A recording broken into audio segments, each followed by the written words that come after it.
Hello aspirants, welcome back to our channel. మనం ఈ వీడియోలో ఇండియన్ హిస్టరీలోని ఫస్ట్ చాప్టర్ అయిన యూరోపియన్స్ రాక గురించి డిస్కస్ చేద్దాం. అసలు యూరోపియన్ సముద్ర మార్గం ద్వారానే ఇండియాకు ఎందుకు వచ్చారు, ఎవరి తర్వాత ఎవరు వచ్చారు, వాళ్ళు ఏ ఇయర్ లో కంపెనీని స్టార్ట్ చేశారు, అండ్ వాళ్ళు మొదటి స్థావరాన్ని ఎక్కడ స్థాపించారు అనే విషయాల గురించి ఈ వీడియోలో డిస్కస్ చేద్దాం. ఇన్ని రోజులు మనం జాగ్రఫీ సబ్జెక్ట్ చదివి కంప్లీట్ చేసాం కదా ఫ్రెండ్స్, సేమ్ అలానే మోడర్న్ హిస్టరీ కూడా కంప్లీట్ చేద్దాం. డైలీ ఆర్డర్ వైజ్ గా వీడియోస్ పోస్ట్ చేస్తుంటాను.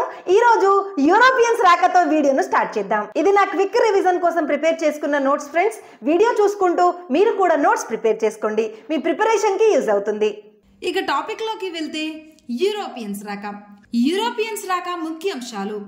ప్రాచీన కాలం నుండి భారతదేశంలో ఐరోపా దేశాలకు వ్యాపార సంబంధాలు ఉండేవి. ఎలానో ఏంటో నేను లాస్ట్ వీడియోలో చెప్పాను కదా ఫ్రెండ్స్. ఐరోపా దేశాలు ఆసియా దేశాలపై సుగంధ ద్రవ్యాల కోసం ఆధారపడేవారు. సముద్ర మార్గం ద్వారా ప్రథమంగా వ్యాపారం చేపట్టింది ఎవరు? అరబ్బుల ప్రథమ వర్తక స్థావరం వచ్చేసి కాన్స్టాంటినోపిల్. టర్కీ పాలకుడు రెండవ మహమ్మద్ కాన్స్టాంటినోపిల్ ను ఆక్రమించిన సంవత్సరం 1453. ఆక్రమించి కాన్స్టాంటినోపిల్ ను ఇస్తాంబుల్ గా మార్చి దారిని క్లోజ్ చేస్తాడు. దీనితో తూర్పు పడమర దేశాల వర్తక వ్యాపారాలు నిలిచిపోయాయి. సో ఫ్రెండ్స్, నేను ఎక్స్ప్లెయిన్ చేస్తాను చూడండి ఒకసారి. ఎగ్జాంపుల్ గా ఇది యూరప్ ఖండం అనుకోండి, ఇది ఆఫ్రికా ఖండం అనుకోండి, ఇది ఆసియా ఖండం అనుకోండి. అయితే ఇది కాన్స్టాంటినోపిల్ అనుకోండి ఫ్రెండ్స్. అయితే ఈ యూరప్ దేశాలు కాన్స్టాంటినోపిల్ అనే ఈ భూమార్గం ద్వారా మన ఆసియా దేశాలతో వర్తక వ్యాపారాలు చేసేవారు. అయితే టర్కీ పాలకుడైన రెండవ మహమ్మద్ దీన్ని ఆక్రమించేసి కాన్స్టాంటినోపిల్ యొక్క దారిని క్లోజ్ చేస్తాడు. అయితే యూరప్ దేశాలు ఆసియా దేశాలతో ఈ దారి ద్వారా వ్యాపారం కొనసాగించాలంటే టర్కీ పాలకుడైన రెండవ మహమ్మద్ కి ట్యాక్స్ చెల్లించాలి. ఆ ట్యాక్స్ అనేది ఎక్కువ కలెక్ట్ చేసేవాడు రెండవ మహమ్మద్. సో అందువల్ల యూరప్ దేశాలు భూమార్గం ద్వారా కాకుండా జల మార్గం ద్వారా ఆసియా దేశాలతో ఎలా వ్యాపారం చేయాలి అనేది అన్వేషణ చేశాయి. సో అర్థమైంది కదా ఫ్రెండ్స్. ఇది యూరప్, ఇది ఆఫ్రికా ఖండం, ఇది ఆసియా ఖండం, ఇది కాన్స్టాంటినోపిల్,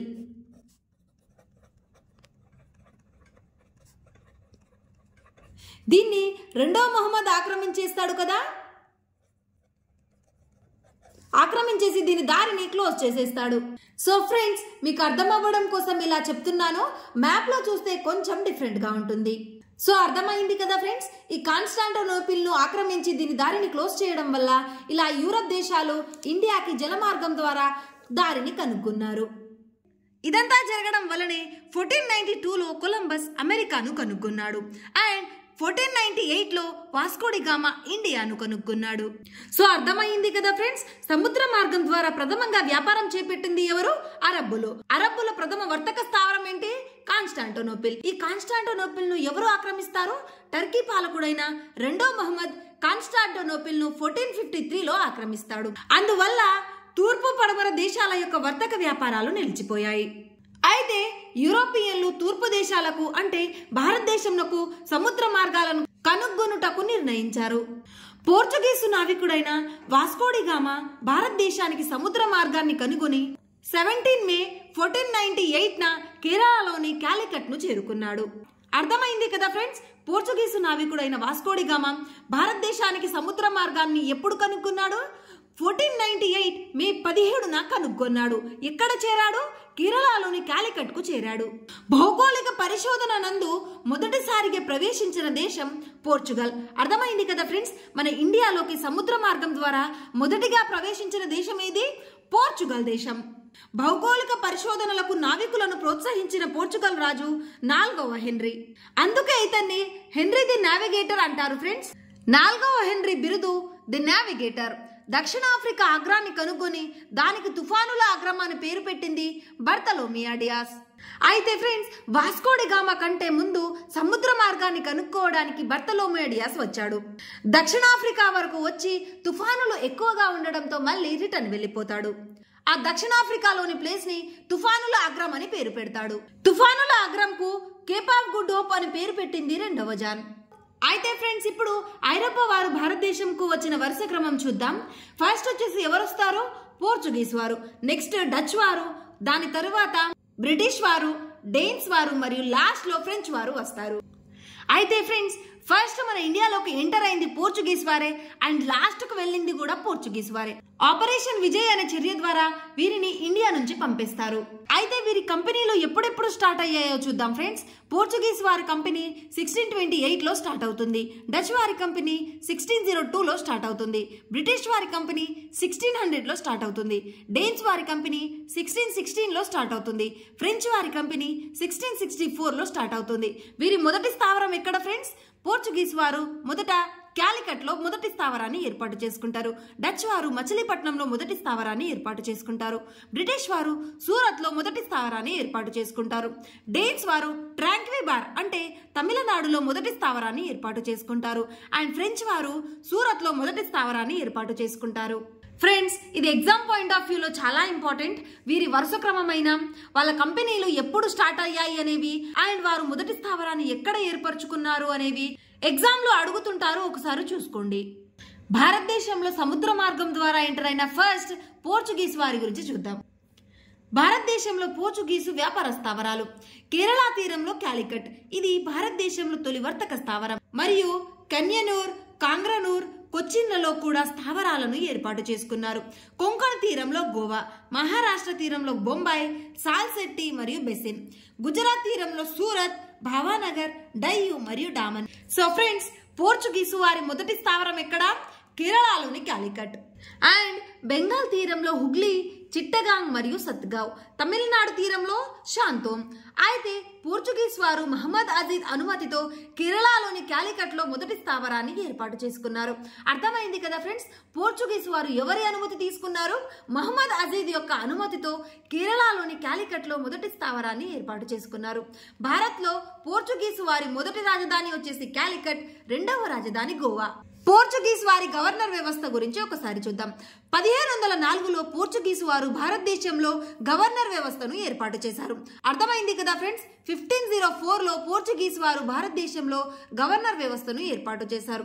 ఫస్ట్ గవర్నర్ వచ్చేసి ఫ్రాన్సిస్ డి అల్మిడా. తిన కాలం వచ్చేసి 1504 నుంచి 1509 వరకు ఉన్నారు. ఇతను పోర్చుగీస్ మొదటి గవర్నర్. వ్యాపార అభివృద్ధి కోసం నీలనీటి విధానాన్ని ప్రవేశపెట్టాడు. చాలా important friends, Francis de Almeida అనే గవర్నర్ నీలనీటి విధానాన్ని ప్రవేశపెట్టాడు. నీలనీటి విధానం అంటే ఇంగ్లీష్ లో బ్లూ వాటర్ పాలసీ ఫ్రెండ్స్. సముద్రంపై ఆధిపత్యం కలిగి ఉండడం. అర్థమైంది కదా, నీలనీటి విధానం అంటే ఏంటి? సముద్రంపై ఆధిపత్యాన్ని కలిగి ఉండడం. గుజరాత్ పాలకుడైన మహమ్మద్ షా బేగరాను ఓడించాడు. అర్థమైంది కదా, ఫ్రాన్సిస్ డి అల్మిడా గుజరాత్ పాలకుడైన మహమ్మద్ షా బేగరాను ఓడించాడు. ఇప్పుడు సెకండ్ గవర్నర్ గురించి చూద్దాం. Second governor Alfonso de Albuquerque. ఇతను రెండవ గవర్నర్. పోర్చుగీసు గవర్నర్ అందరిలోనూ గొప్పవాడు ఆల్బుకర్క్. నీలనీటి విధానాన్ని రద్దు చేశాడు. మరి ప్రవేశపెట్టింది ఎవరు ఫ్రెండ్స్? మొదటి గవర్నర్ అయిన ఫ్రాన్సిస్ డి అల్మిడా. ఆయన ప్రవేశపెడితే ఆల్బుకర్క్ రద్దు చేస్తాడు. 1510లో శ్రీకృష్ణ దేవరాయలతో గోవా సంధి చేసుకుని బీజాపూర్ సుల్తాన్ యూసఫ్ ఆదిల్ షాను ఓడించి గోవాను ఆక్రమించాడు. మూడవ గవర్నర్ నినోడి కున్హా. 1530లో ఇతను పోర్చుగీసు ప్రధాన స్థావరాన్ని కొచ్చిన్ నుంచి గోవాకు మార్చాడు. అర్థమైంది కదా ఫ్రెండ్స్, నినోడి కన్హా అనే ఈ మూడవ గవర్నర్ 1530లో పోర్చుగీసు ప్రధాన స్థావరాన్ని కొచ్చిన్ నుండి గోవాకు మార్చాడు. ఇతను గుజరాత్ సుల్తాన్ బహదూర్ షాను హత్య చేసి డయ్యూ డామన్లను స్వాధీనం చేసుకున్నాడు. Fourth governor Martin Alfonso de Sousa. ఇతని కాలంలో భారతదేశంలో క్రైస్తవ మత ప్రచారం చేయుటకు గోవాకు వచ్చేసిన ప్రథమ క్రైస్తవ మత ప్రచారకుడు సెయింట్ ఫ్రాన్సిస్ జేవియర్. అయితే డిసౌజా కాలంలో క్రైస్తవ మత ప్రచారం చేయడానికి వచ్చిన వ్యక్తి సెయింట్ ఫ్రాన్సిస్ జేవియర్. ఇతని సమాధి గోవాలో ఉంది. ఫ్రాన్సిస్ జేవియర్ సమాధి గోవాలో ఉంది. పోర్చుగీస్ వారు విశేషాలు. భారత్ నుండి వీరి ముఖ్య ఎగుమతి సుగంధ ద్రవ్యాలు. 1613లో పోర్చుగీసు వారిని సూరత్ వద్ద ఓడించింది ఆంగ్లేయులు. 1622లో పోర్చుగీస్ వారిని ఆర్మజ్లో ఓడించింది డచ్ వారు. అర్థమైంది కదా ఫ్రెండ్స్, ఫస్ట్ 1613లో పోర్చుగీసు వారిని సూరత్ వద్ద ఓడించింది ఆంగ్లేయులైతే 1622లో పోర్చుగీసు వారిని ఆర్మజ్లో ఓడించింది డచ్ వారు. 1631లో మొఘల్ చక్రవర్తి షాజహాన్ పోర్చుగీస్ వారిని బెంగాల్ నుంచి తరిమేసి బెంగాల్లోని వారి స్థావరాలను స్వాధీనం చేసుకున్నాడు. నెక్స్ట్ 1661లో పోర్చుగీస్ వారు బొంబాయిని బ్రిటిష్ రాజు చార్లెస్ టూకి వరకట్నంగా ఇచ్చారు. అర్థమైంది కదా ఫ్రెండ్స్. పోర్చుగీసు కుమార్తె అయిన క్యాథరిన్ బ్రిగన్జాను బ్రిటిష్ కుమారుడు అయిన చార్లెస్ టూకి ఇచ్చి పెళ్లి చేయడం వల్ల వరకట్నంగా బొంబాయిని ఇస్తారు. 1739లో మరాఠా పీష్వా బాజీరావు I పోర్చుగీసు వారిని ఓడించి మహారాష్ట్ర తీరంలోని సాల్సెట్టి మరియు బెసిన్ను ఆక్రమించాడు. డచ్ వారు 1663లో పోర్చుగీస్ వారితో యుద్ధం చేసి కొచ్చిన్ను ఆక్రమించారు. భారతదేశంలో చివరి వరకు పోర్చుగీస్ వారికి మిగిలిన వర్తక స్థావరాలు గోవా, డామన్, డయ్యో. అయితే మొదట్లోనే చెప్పాను కదా ఫ్రెండ్స్, వీరు మొదటగా వచ్చి చివరిగా వెళ్తారన్నమాట. ఆపరేషన్ విజయ్ ద్వారా గోవా, డామన్, డయ్యూలను భారత్లో విలీనం చేస్తారు. 1961లో ఆపరేషన్ విజయ్ పేరుతో జనరల్ చౌదరి నేతృత్వంలో సైనిక చర్య ద్వారా గోవా, డామన్, డయ్యూలు భారత్లో విలీనమైనవి. 16వ శతాబ్దంలో వీరు భారతీయులకు ముద్రణా యంత్రాన్ని పరిచయం చేశారు. గోవాలో తొలి ప్రింటింగ్ ప్రెస్ ను ఏర్పాటు చేశారు. భారతదేశంలో క్రైస్తవ మతం బలంగా ఉండడానికి పోర్చుగీసు వారే కారకులు. పోర్చుగీసు వ్యక్తి అయిన వాస్కోడిగామా గురించి చూద్దాం ఫ్రెండ్స్. ఇతను పోర్చుగీసు దేశస్థుడు.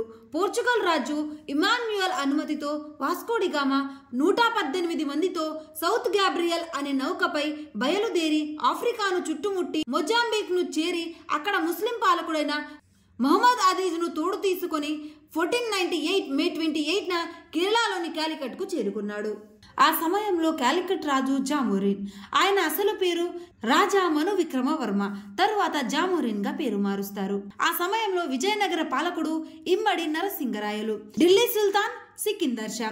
1502లో వాస్కోడిగామా రెండవసారి తన సోదరుడైన ఎస్టడావో గామాతో కాలికట్కు వచ్చాడు. 1524లో కొచ్చిన్లో మరణించాడు.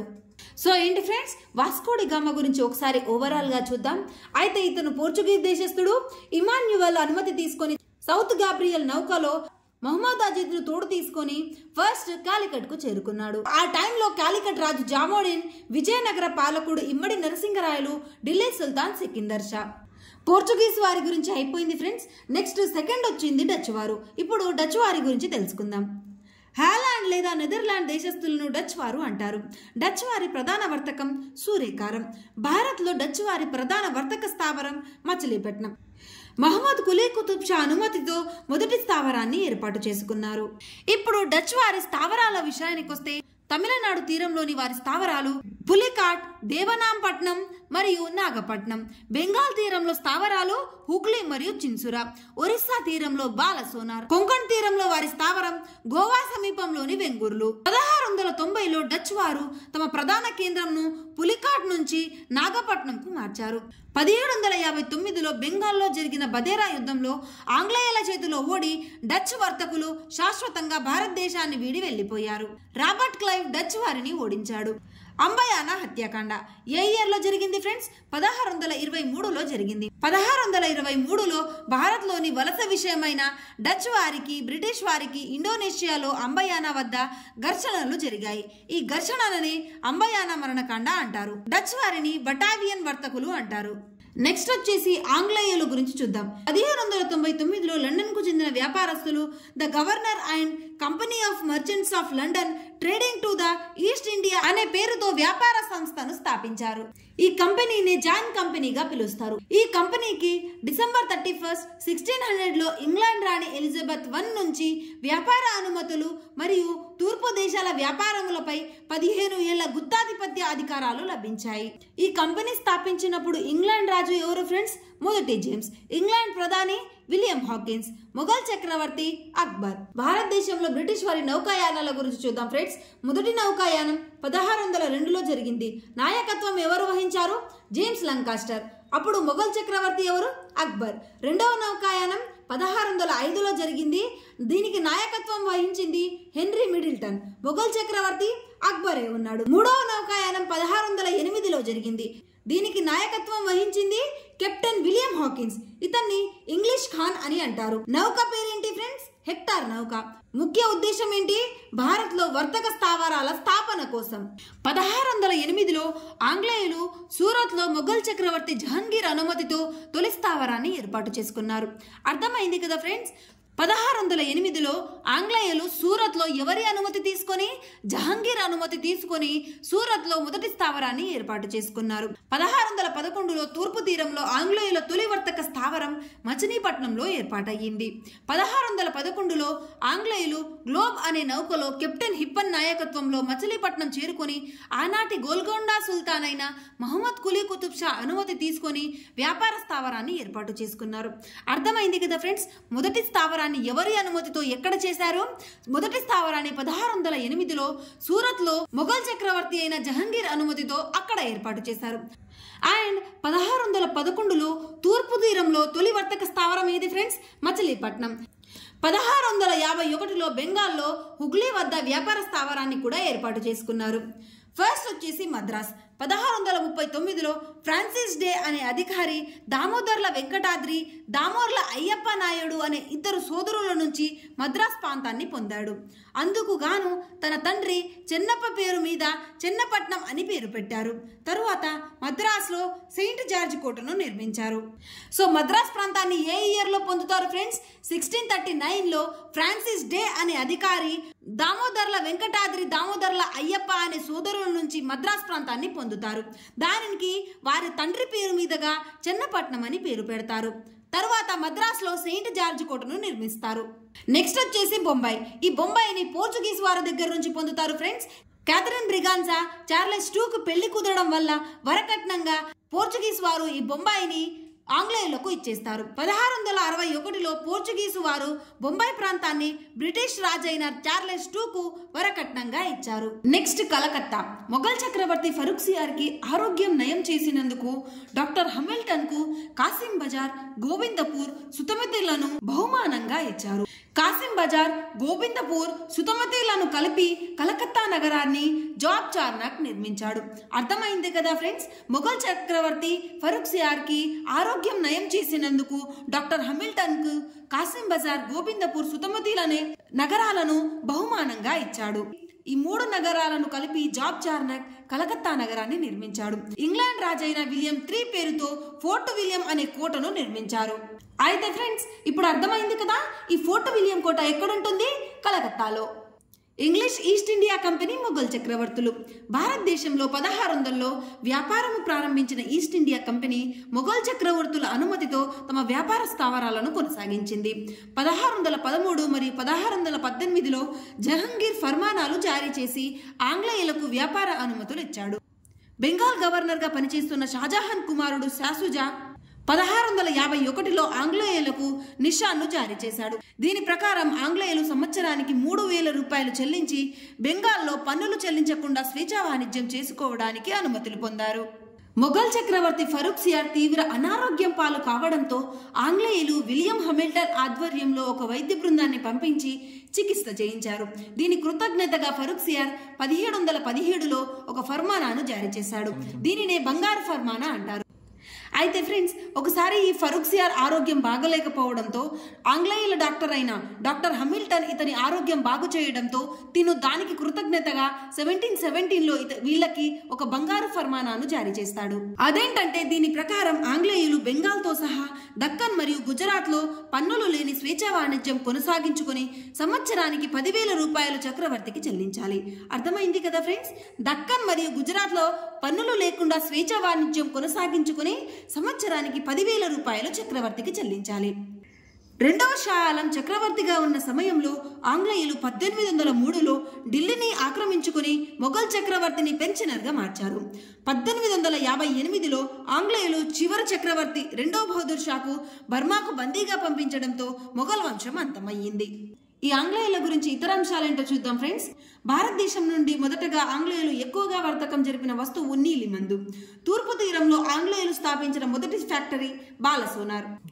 ఆంధ్రప్రదేశ్లో వీరి స్థావరాలు మొదటిది మచిలీపట్నం అయితే సెకండ్ వన్ పులికాట్. అయితే ఫ్రెండ్స్, ఇప్పటి వరకు మనం బ్రిటిష్ వారి గురించి చూసాం కదా, ఇప్పుడు డెన్మార్క్ వారి గురించి చూద్దాం. 1616లో డెన్మార్క్ ఒక కంపెనీగా ఏర్పడింది. నేను మొదట్లోనే చెప్పాను కదా ఫ్రెండ్స్, వాళ్ళ వరుస క్రమం కంపెనీలు ఎప్పుడు స్టార్ట్ అయ్యాయి అండ్ వాళ్ళు మొదటగా స్థాపించిన స్థావరం. వీరు తమిళనాడులోని ట్రాంకిబార్లో తొలి స్థావరాన్ని 1616లో ఏర్పాటు చేశారు. రెండవ వర్తక స్థావరం షారాంపూర్, ఇది బెంగాల్లో ఉంటుంది. 1845 కల్లా తమ స్థావరాలను 120 లక్షలకు ఆంగ్లేయులకు విక్రయించి డేన్స్ భారతదేశాన్ని వదిలి వెళ్ళిపోతారు. అండ్ నెక్స్ట్ వచ్చేసి ఫ్రెంచ్ వారు. భారతదేశంలో వ్యాపార రంగంలో చిట్ట చివరగా అడుగుపెట్టిన యూరోపియన్స్ ఫ్రెంచ్ వారు. వరుస క్రమంలో కూడా చెప్పాను కదా ఫ్రెండ్స్, ఫ్రెంచ్ వారు లాస్ట్కి వస్తారు. ఫ్రెంచ్ ఈస్ట్ ఇండియా కంపెనీ 1664లో స్థాపించబడింది. భారత్లో ఫ్రెంచ్ వారి మొదటి వర్తక స్థావరం సూరత్ అండ్ భారత్లో బ్రిటిష్ వారి మొదటి వర్తక స్థావరం కూడా సూరత్. దీనిని 1668లో ఔరంగజేబు అనుమతి పొంది ఫ్రాంకోయిస్ కారన్ స్థాపించారు. వీరి స్థావరాలు ఆంధ్రాలో మచిలీపట్నం అండ్ యానం, తమిళనాడు తీరంలో కరైకాల్, కేరళ తీరంలో మాహే, బెంగాల్ తీరంలో చంద్రనాగూర్. 1673-74లో ఫ్రెంచ్ అధికారి అయిన ఫ్రాంకోయిస్ మార్టిన్ స్థానిక పాలకుడైన షేర్ ఖాన్ లోడి నుండి కొంత ప్రాంతాన్ని పొంది అక్కడ పాండిచ్చేరి నగరాన్ని నిర్మించాడు. పాండిచ్చేరి నిర్మాత అండ్ తొలి గవర్నర్ ఫ్రాంకోయిస్ మార్టిన్. ఫ్రెంచ్ వారిని భారతదేశంలో బలోపేతం చేసేందుకు కర్ణాటిక్ యుద్ధాలను ప్రారంభించింది ఎవరు? డూప్లే. భారతదేశంలో ఫ్రెంచ్ వారి ప్రాబల్యాన్ని తుదిముట్టించిన యుద్ధం వందవాసి యుద్ధం. ఇది 3వ కర్ణాటిక్ యుద్ధంలో ఉంటుంది ఫ్రెండ్స్. ఫస్ట్ 2 కర్ణాటిక్ యుద్ధంలో ఫ్రెంచ్ వారు గెలిచి 3వ యుద్ధంలో ఓడిపోతారు. సో ఫ్రెండ్స్, వీడియో చాలా లెంత్ అవుతుంది. కర్ణాటిక్ యుద్ధాలు నేను నెక్స్ట్ వీడియోలో ఎక్స్ప్లెయిన్ చేస్తాను. అయితే ఈ 3 కర్ణాటిక్ యుద్ధాలు ఉంటాయి కదా ఫ్రెండ్స్, చాలా మంది వీటిని చదవడానికి కన్ఫ్యూజ్ అవుతుంటారు. వీటిని ఎలా గుర్తుపెట్టుకోవాలో నేను నెక్స్ట్ వీడియోలో క్లియర్ గా ఎక్స్ప్లెయిన్ చేస్తాను. వీడియో నచ్చితే ఖచ్చితంగా లైక్ చేయండి ఫ్రెండ్స్. ఇలాంటి ఇన్ఫర్మేటివ్ వీడియోస్ కోసం మన ఛానల్ ని సబ్స్క్రైబ్ చేసుకోండి. మీ ప్రిపరేషన్ కి యూజ్ అవుతుంది.